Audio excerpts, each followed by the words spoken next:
If you're an e-commerce brand spending over 20K per month, I'm going to show you how your media budget might be inefficient when driving towards your goal of scaling your e-commerce business. Now, in this video, what I'm going to take you through is how e-com brands spending over 20K per month need to differentiate their marketing budget in two key areas. The first one is either you're trying to spend money on marketing to acquire new customers, or you're doing marketing to retain old customers and have them coming back and increasing their LTV. Now, a lot of brands, they're tracking these kind of three main metrics: their blended CAC, their MER or percentage of marketing, and their new customer AOV. And if you're not tracking these, I highly recommend that you do so. Now, this is how brands typically look at their ad budgets, which is they've got 100%, let's say it's $100 per month to spend on allocating to these platforms. And what they do is they go, I'm going to cut it down the middle, or I'm going to do, like in this case, I'm going to spend 70% on Meta and 30% on Google. Now, this might fluctuate depending from brand to brand. Maybe you're more weighted towards Google, more weighted towards TikTok, or maybe it's pretty similar to this.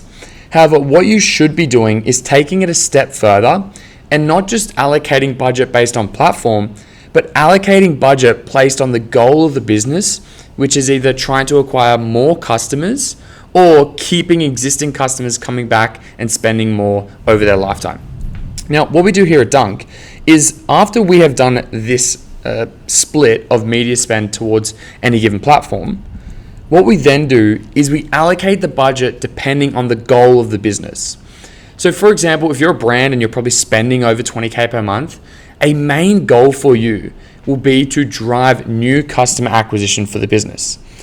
And the reason for that is your business simply cannot survive off the existing customer cohort to drive enough revenue to fuel the business going into the future.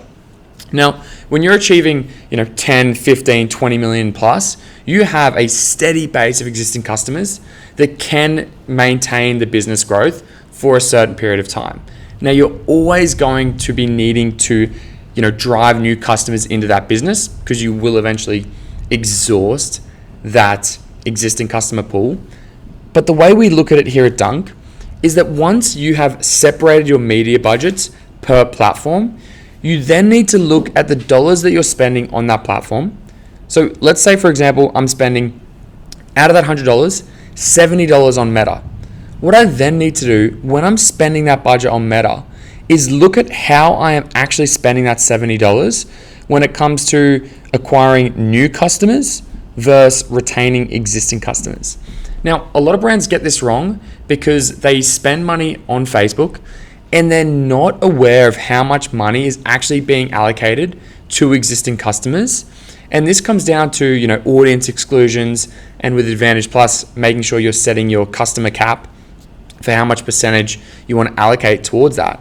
But here at Dunk, we take a very serious approach to making sure we're managing this allocation, every single month, because what we don't want is we don't want to be spending, 30, 40% of, let's say, that $70 that we've allocated, and that's being drip fed into retaining customers, which is showcasing that we are actually, generating these really great results. But when we look through the attribution columns and we can see, a lot of those existing customers are buying through a one-day view window, it's not having incremental impact to actually moving the business forward. What is happening is I'm spending money on existing customers, my ads are showing up, and then that customer, whether they're buying through email or any other channel, maybe they go directly through the website, that ad is not playing a significant role in getting them to come back and buy again. So we take a very serious approach, and a lot of businesses waste 10, 15, 20% of their budget every single month on spending towards these audiences when in fact they don't necessarily need to.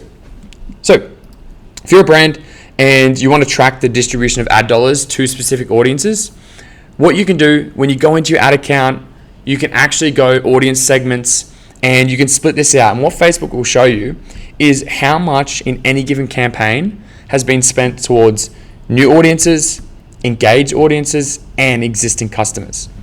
And what we can see here is I've spent about let's call that $8,500 on this one campaign. And we can see that, about 8 to 10% of that has been spent towards existing customers. And, that's okay. I might even say that's a little bit too much. I'd like to keep it around the 5 to 10 is probably a healthy range. But then what we can also see here, what I was talking about before, you can see that results and the cost per result is heavily skewed by this number.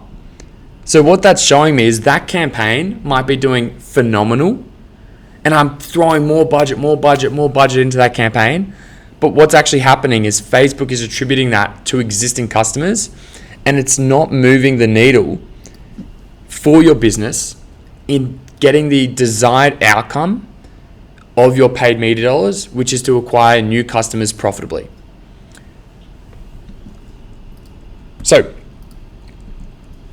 that is a big part of what we do here at Dunk. We want to make sure we're tracking the distribution of ad dollars to specific audiences. Now, I want to say this isn't always 100%. You're never going to get attribution 100% accurate.